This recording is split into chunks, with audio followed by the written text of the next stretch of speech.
शासनानं 7.5 horse power पर्यंत कृषी पंपाचं वीज बिल माफ केलंय, परंतु अनेक शेतकऱ्यांच्या नावावर पूर्वीची थकबाकी कायम असल्यानं त्यांना नवीन वीज जोडणी घेण्यास अडचणी येत आहेत. यासाठी 48,000 कोटी रुपयांचं थकीत वीज बिल माफ करण्याचा निर्णय घेण्यात येणार असल्याची घोषणा मुख्यमंत्री देवेंद्र फडणवीस यांनी केली आहे. राज्यातील शेतकऱ्यांना 2 लाख रुपयांपर्यंतची कर्जमाफी दिल्याबद्दल शेतकऱ्यांच्या वतीनं मुख्यमंत्री देवेंद्र फडणवीस यांचा तुलसीहार, विठ्ठल मूर्ती आणि बैलगाडीची प्रतिकृती भेट देऊन यशवंतराव चव्हाण सेंटर इथं सन्मान करण्यात आला. कृषी मंत्री दत्तात्रय भरणे यांचाही यावेळी सन्मान करण्यात आला. यावेळी आदिवासी विकास मंत्री डॉक्टर अशोक उईके, आमदार रवींद्र चव्हाण, प्रवीण दरेकर, रणधीर सावरकर, संजय कुटे, खासदार अनिल बोंडे तसेच राज्याच्या विविध भागांमधून आलेले शेतकरी बांधव मोठ्या संख्येनं उपस्थित होते.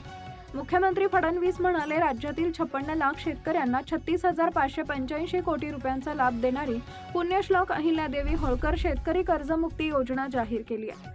ज्योतिराव फुले शेतकरी कर्जमुक्ती योजनेत 50,000 रुपयांचा लाभ मिळालेल्या शेतकऱ्यांसाठी पुण्यश्लोक अहिल्यादेवी होळकर योजनेमध्ये 50,000 रुपयांचा लाभ देण्याची मर्यादा काढून टाकण्यात आली असून या शेतकऱ्यांना 2 लाखांपर्यंत कर्जमुक्तीचा लाभ मिळणार आहे.